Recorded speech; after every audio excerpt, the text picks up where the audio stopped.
Hello good morning Odisha आज 20 मार्च शुक्रवार किसी गुरुत्वपूर्ण खबर उपर नजर पक आजिर प्रथम खबर आजिर सुना दर आज पुणी कमिला सुना रूपा दर गहना किणवा पूर्व नजर पकातु केउ सहर केते रही सुना दर तेबे जदि आपण आज सुना किणवा चाहूँगी योजना करिसेंती तेबे प्रथम जानिनियंतु आजिर सुना दर आज भारतीय बजार रे 24 कैरेट सुना 1,54,640 टंका रही सेहीपरि 22 कैरेट सुना दर 1,41,750 टंका छुईची। सेहीपरि राजधानी भुवनेश्वर रे 24 कैरेट सुनार मूल्य 10 ग्राम पिछा 1,54,640 टंका रही बेले 22 कैरेट सुनार मूल्य 1,41,750 टंका पहुंची। अन्यपटे रूपा मूल्य किलो पिछा 2,60,000 टंका होईची। परवर्ती खबर राज्य में 5 दिन कालबैशाखी झड़ वर्षा नहीं सतर्कता जारी राज्य में 5 दिन कालबैशाखी आशंका आसंता 24 तारिख पर्यंत कालबैशाखी प्रभाव रहिबो।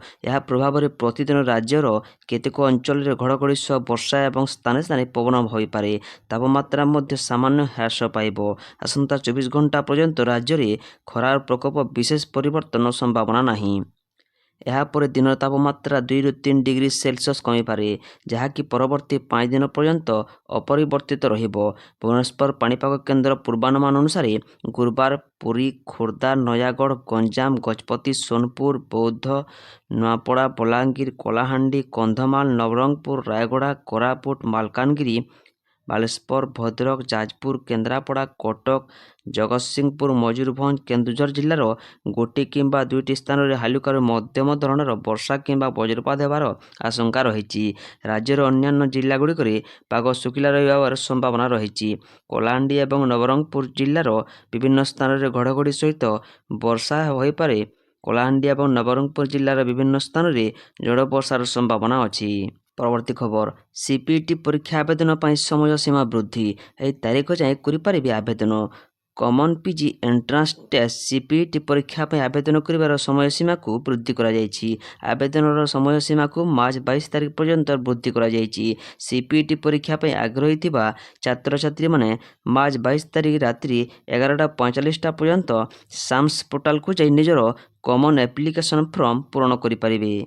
पुनर्निर्धारित होता समय सीमा अनुसार सीपीटी परीक्षा आवेदन पर मार्च 18 तारिख शेष तारिख रही किंतु छात्र छात्री मानक बृहत्तर स्वार्थ और भविष्य को दृष्टि रखी आवेदन समय सीमा को वृद्धि करने निमंते उच्च शिक्षा विभाग पक्षर निष्पत्ति नि। परवर्ती खबर लगातार 3 दिन बंद रहिबो स्कूल कॉलेज राज्यर छात्र छात्री खुशी खबर 20, 21 और 22 रे बंद रहिबो स्कूल कॉलेज। होली ठारू ईद उल फितर रामनवमी पर्यंत अनेक प्रमुख पर्व जो स्कूल और कॉलेज गुड़िक छुट्टी पड़े। यही मास परिवार सहित समय बिताइबा और पाठ पढ़ारे जोगदेवा सहित पर्व गुड़िक उपभोग कर एक उत्तम सुजोग हेबो। मार्च 2024 रे सारा देश में स्कूल और कॉलेज अनेक जातीय और आंचलिक छुट्टी अच्छी। परवर्ती खबर गाड़ी चालकों को आश्वस्ति बकिया ई चालान मुक्ति 50% पर्यंत छाड़ घोषणा कले राज्य सरकार। राज्य में बकिया थिबा ट्राफिक चालान गुड़िकर समाधान सहित गाड़ी चालकों को आश्वस्ति प्रदान करने एक बड़ निष्पत्ति नि ओडिशा सरकार गृह विभाग पक्षर जारी होता एक नूतन विज्ञप्ति अनुसार आगामी जातीय लोक अदालत रे पुराणा ई चालान एवं ट्राफिक जुर्माना पर व्यापक रिहाती प्रदान करा जिवो। परवर्ती खबर मैट्रिक खाता देखा आरंभ मे द्वितीय सप्ताह सुधा प्रकाश पाइपारे फल आज मैट्रिक खाता देखा आरंभ राज्यर 30टी जिलार 51टी मूल्यांकन केन्द्र में आरंभ हो मैट्रिक खाता देखा। मैट्रिक खाता देखा यही 51टी मूल्यांकन केन्द्र में जिला शिक्षाधिकारी माने समस्त प्रकार व्यवस्था करिसेंती। मूल्यांकन पर विभिन्न विषय प्राय 15,000 वरिष्ठ सब्जेक्ट एक्सपर्ट को नियोजित करिछि बोर्ड। सूचना अनुसार चलित वर्ष फेब्रुआरी 19 तारिख आरंभ हो मार्च 2 तारिख शेष होता मैट्रिक परीक्षा। राज्यर 5,61,979 जन छात्र छात्री राज्यर 3,082टी केन्द्र में मैट्रिक परीक्षा देइछंती। मे मास द्वितीय सप्ताह सुधा मैट्रिक परीक्षा फल प्रकाशित करने को लक्ष्य रखी बोर्ड। खाता देखा जो शिक्षक शिक्षयित्री मानकर किसी जरूरी स्वागतगत समस्या रही मेडिकल सर्टिफिकेट सब बोर्ड को आवेदन कले खाता देखार विरत रही पारे बोली बोर्ड सूचना देइछि। परवर्ती खबर नवीन को नहीं सुभाषिनी बड़ खुलासा କ୍ରସ୍ ଭୋଟିଂ ଅଭିଯୋଗ ନେଇ ପ୍ରତିକ୍ରିୟା ରଖିଛନ୍ତି ବିଧାୟିକା ସୁବାସିନୀ ଜେନା। ସେ କହିଛନ୍ତି, ମୁଁ ଆମ ଦଳର ସୁପ୍ରିମ ନବୀନ ବାବୁଙ୍କ ନିର୍ଦ୍ଦେଶରେ ଭୋଟ ଦେଇଛି। ଗୋଟିଏ ଭୋଟ ସନ୍ତୃପ୍ତ ଓ ଆଉ ଗୋଟିଏ ଭୋଟ ଦିଲ୍ଲୀପକୁ ଦେଇଛି। ଦିଲ୍ଲୀପଙ୍କ ରାୟକୁ ବିବେକାନୁମୋଦିତ ଭୋଟ ଦେଇ ସୁବାସିନୀ କହିଛନ୍ତି। ପରବର୍ତ୍ତୀ ଖବର, ଇରାନକୁ ଖୋଲାଖୋଲି ଟ୍ରମ୍ପଙ୍କ ଚେତାବନୀ। ଆମେରିକୀୟ ରାଷ୍ଟ୍ରପତି ଡୋନାଲ୍ଡ ଟ୍ରମ୍ପ ଇରାନକୁ ଚେତାବନୀ ଦେଇଛନ୍ତି ଯେ ଯଦି ତେହେରାନ କତାରର ତରଳ ପ୍ରାକୃତିକ ଗ୍ୟାସ୍ ଭିତ୍ତିଭୂମି ଉପରେ ଆହୁରି ଆକ୍ରମଣ କରେ ତେବେ ୱାଶିଂଟନ ଦକ୍ଷିଣ ପାସ୍ପ ଗ୍ୟାସ୍ କ୍ଷେତ୍ର ଉପରେ ଏକ ବଡ଼ ବୋମାମାଡ଼ କରିପାରେ। ଟ୍ରୁଥ ସୋସିଆଲରେ ଏକ ପୋଷ୍ଟରେ ଟ୍ରମ୍ପ କହିଛନ୍ତି ଯେ ସେ ଏପରି ଧ୍ୱଂସକୁ ଅନୁମୋଦନ କରିବାକୁ ଚାହାନ୍ତି ନାହିଁ। ପରବର୍ତ୍ତୀ ଖବର, ଓଡ଼ିଶାର ଏହି ସ୍ଥାନରେ ରହିଛି ହୀରା ଖଣି, ସୂଚନା ଦେଲେ ମନ୍ତ୍ରୀ। ଓଡ଼ିଶାର ନୂଆପଡ଼ା ଜିଲ୍ଲା ମାଟିତଳେ ଅଛି ହୀରାର ଭଣ୍ଡାର। ନୂଆପଡ଼ା ବ୍ଲକ କାଲମିବାଦରେ ହୀରା ପଥର ଥିବା ଚିହ୍ନଟ ହୋଇଥିବା ସୂଚନା ଦେଇଛନ୍ତି ମନ୍ତ୍ରୀ ବିଭୂତି ଭୂଷଣ ଜେନା। ସେହିପରି କଳାହାଣ୍ଡି ଜିଲ୍ଲା ଜୁନାଗଡ଼ ବ୍ଲକ ହିଞ୍ଜିଲିବାହାଲ ଜିଲିଙ୍ଗିବାରରେ ମାଣିକ ଥିବା ମଧ୍ୟ ଚିହ୍ନଟ ହୋଇଛି। ପରବର୍ତ୍ତୀ ଖବର, ଏ 3ଟି ଷ୍ଟେସନରେ ଟ୍ରେନ୍ଗୁଡ଼ିକର ପରୀକ୍ଷାମୂଳକ ରହଣି ନେଇ ଅନୁମୋଦନ କରିଛି ରେଳ ମନ୍ତ୍ରଣାଳୟ। ଦୀର୍ଘଦିନର ଜନସାଧାରଣଙ୍କ ଦାବିକୁ ଦୃଷ୍ଟିରେ ରଖି ଏବଂ ଏହି ଅଞ୍ଚଳରେ ରେଳ ସଂଯୋଗୀକରଣକୁ ଉନ୍ନତି କରିବା ଉଦ୍ଦେଶ୍ୟରେ ରେଳ ମନ୍ତ୍ରଣାଳୟ ହରିଶ୍ଚନ୍ଦ୍ରପୁରମ୍, ପିଏଚ୍ ମନ୍ଦାସା ରୋଡ୍ ଏବଂ ପାଟତଣମ ରେଳ ଷ୍ଟେସନରେ ପରୀକ୍ଷାମୂଳକ ଭାବରେ କିଛି ଯାତ୍ରୀବାହୀ ପ୍ୟାସେଞ୍ଜର ଏବଂ ଏକ୍ସପ୍ରେସ୍ ଟ୍ରେନ୍ଗୁଡ଼ିକର ରହଣି ପାଇଁ ଅନୁମୋଦନ କରିଛି। ପରବର୍ତ୍ତୀ ଖବର, ଜାତୀୟ ଜନଗଣନା 2027 ବ୍ରାଣ୍ଡ ଆମ୍ବାସେଡର ହେଲେ ବାଲୁକା ଶିଳ୍ପୀ ସୁଦର୍ଶନ ପଟ୍ଟନାୟକ। ପଦ୍ମଶ୍ରୀ ବାଲୁକା ଶିଳ୍ପୀ ସୁଦର୍ଶନ ପଟ୍ଟନାୟକଙ୍କୁ ଜାତୀୟ ଜନଗଣନା 2027 ବ୍ରାଣ୍ଡ ଆମ୍ବାସେଡର କରାଯାଇଛି। ଜନଗଣନା ସଚେତନତାକୁ ଅଧିକ ପ୍ରଭାବ କରିବେ ବାଲୁକା ଶିଳ୍ପୀ ସୁଦର୍ଶନ। ବାଲୁକା କଳା ମଧ୍ୟରେ ସେ ଲୋକଙ୍କ ସଚେତନ କରାଇବେ। ଏନେଇ କେନ୍ଦ୍ର ଗୃହ ମନ୍ତ୍ରଣାଳୟ ପକ୍ଷରୁ ବିଜ୍ଞପ୍ତି ପ୍ରକାଶ ପାଇଛି। ପରବର୍ତ୍ତୀ ଖବର, ଗ୍ରୀଷ୍ମ ପ୍ରବାହ ପ୍ରସ୍ତୁତିକୁ ନେଇ ସମୀକ୍ଷା ବୈଠକ। ପ୍ରଭାବିତ ଅଞ୍ଚଳରେ ହେବ ମଡେଲ କୁଲିଂ ସେଟଲର ବ୍ୟବସ୍ଥା। ଆସନ୍ତା ଗ୍ରୀଷ୍ମ ଋତୁକୁ ଦୃଷ୍ଟିରେ ରଖି ସମ୍ଭାବ୍ୟ ଗ୍ରୀଷ୍ମ ପ୍ରବାହ ପ୍ରସ୍ତୁତି ସମ୍ପର୍କିତ ଏକ ଉଚ୍ଚସ୍ତରୀୟ ସମୀକ୍ଷା ବୈଠକ ଲୋକସେବା ଭବନଠାରେ ରାଜସ୍ୱ ଓ ବିପର୍ଯ୍ୟୟ ପରିଚାଳନା ମନ୍ତ୍ରୀ ସୁରେଶ ପୂଜାରୀଙ୍କ ଅଧ୍ୟକ୍ଷତାରେ ଅନୁଷ୍ଠିତ ହୋଇଯାଇଛି। ବୈଠକରେ ରାଜ୍ୟରେ ସମ୍ଭାବ୍ୟ ହିଟ୍ ୱେଭ୍ ପରିସ୍ଥିତିର ମୁକାବିଲା ପାଇଁ ବିଭିନ୍ନ ବିଭାଗ ପକ୍ଷରୁ ଗ୍ରହଣ କରାଯାଇଥିବା ପଦକ୍ଷେପ ଏବଂ ପୂର୍ବ ପ୍ରସ୍ତୁତି ସମ୍ପର୍କରେ ବିସ୍ତୃତ ସମୀକ୍ଷା କରାଯାଇଥିଲା। ପରବର୍ତ୍ତୀ ଖବର, ମାଓ ପ୍ରଭାବିତ ଅଞ୍ଚଳର ବିକାଶ କାର୍ଯ୍ୟର ସମୀକ୍ଷା କଲେ ମୁଖ୍ୟ ଶାସନ ସଚିବ। ଗ୍ରାମୋଦୟ ପଦକ୍ଷେପରେ 100% ମୌଳିକ ସୁବିଧା ପ୍ରଦାନ ଓ ବିଭିନ୍ନ ଲକ୍ଷ୍ୟ ହାସଲ କରିବାକୁ ନିର୍ଦ୍ଦେଶ। ରାଜ୍ୟର ମାଓ ପ୍ରଭାବିତ ଅଞ୍ଚଳରେ ସାମଗ୍ରିକ ଉନ୍ନତି ପାଇଁ ଗତ 2024 ମସିହା ଅକ୍ଟୋବର ମାସର ରାଜ୍ୟ ସରକାରଙ୍କ ପକ୍ଷରୁ ଗ୍ରାମୋଦୟ ଭଳି ଅଭିନବ ପଦକ୍ଷେପ ନିଆଯାଇଥିଲା।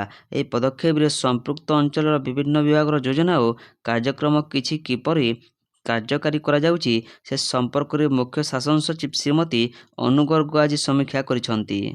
ପରବର୍ତ୍ତୀ ଖବର, 24 ଘଣ୍ଟାରେ ମିଳିବ ଗ୍ୟାସ୍ କନେକ୍ସନ। ଏଲପିଜି ସଂକଟ ଭିତରେ ଗ୍ରାହକଙ୍କ ପାଇଁ ଖୁସି ଖବର, ଆବେଦନର 24 ଘଣ୍ଟାରେ ପହଞ୍ଚିବ ନୂଆ କନେକ୍ସନ। ଜାରି ହେଲା ନିର୍ଦ୍ଦେଶ। ରୋଷେଇ ଗ୍ୟାସ୍ ବ୍ୟବହାରକାରୀଙ୍କ ଏକ ବଡ଼ ଖବର। କେନ୍ଦ୍ର ପେଟ୍ରୋଲିୟମ ଏବଂ ପ୍ରାକୃତିକ ଗ୍ୟାସ୍ ମନ୍ତ୍ରଣାଳୟ ପକ୍ଷରୁ ଏକ ଗୁରୁତ୍ୱପୂର୍ଣ୍ଣ ନିର୍ଦ୍ଦେଶନାମା ଜାରି କରାଯାଇଛି। ଏଣିକି ଆବେଦନ କରିବାର ମାତ୍ର 24 ଘଣ୍ଟା ମଧ୍ୟରେ ନୂଆ ପାଇପ୍ ପ୍ରାକୃତିକ ଗ୍ୟାସ୍ ପିଏନ୍ଜି କନେକ୍ସନକୁ ମଞ୍ଜୁରୀ ପ୍ରଦାନ କରାଯିବ। ଦେଶରେ ଗ୍ୟାସ୍ ଯୋଗାଣ ବ୍ୟବସ୍ଥାକୁ ସୁଦୃଢ଼ କରିବା ଏବଂ ଗ୍ରାହକଙ୍କୁ ତୁରନ୍ତ ସେବା ଯୋଗାଇ ଦେବା ଲକ୍ଷ୍ୟରେ ସରକାର ଏହି ପଦକ୍ଷେପ ନେଇଛନ୍ତି।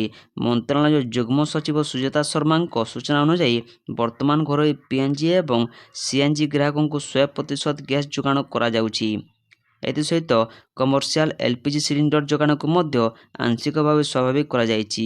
ସରକାରଙ୍କ ମୂଲ୍ୟ ଲକ୍ଷ୍ୟ ହେଉଛି ସିଲିଣ୍ଡର ଉପରେ ନିର୍ଭରଶୀଳତା କମାଇ ପିଏନ୍ଜି ବ୍ୟବହାରକାରୀଙ୍କୁ ପ୍ରୋତ୍ସାହିତ କରିବା, ଯାହାଫଳରେ ଭବିଷ୍ୟତରେ ସିଲିଣ୍ଡର ସଂକଟ ଦେଖାଦେଲେ ମଧ୍ୟ ଲୋକଙ୍କ ରୋଷେଇ କାର୍ଯ୍ୟ ବାଧାପ୍ରାପ୍ତ ହେବ ନାହିଁ। ପାଇପଲାଇନ୍ ଗ୍ୟାସ୍ ଆବେଦନଗୁଡ଼ିକୁ ଯଥାଶୀଘ୍ର ଅର୍ଥାତ୍ 24 ଘଣ୍ଟା ମଧ୍ୟରେ ଅନୁମୋଦନ କରିବାକୁ ଏହି ପତ୍ରରେ ସ୍ପଷ୍ଟ ନିର୍ଦ୍ଦେଶ ଦିଆଯାଇଛି।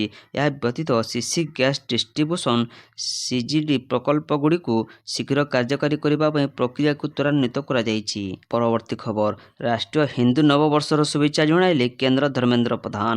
ପ୍ରକୃତିର ନୂତନ ରୂପ ସହ ଆରମ୍ଭ ହେଉଥିବା ରାଷ୍ଟ୍ରୀୟ ନବବର୍ଷ ଆମକୁ ଗୌରବଶାଳୀ ଇତିହାସର ସଂସ୍କୃତି କରାଇଥାଏ।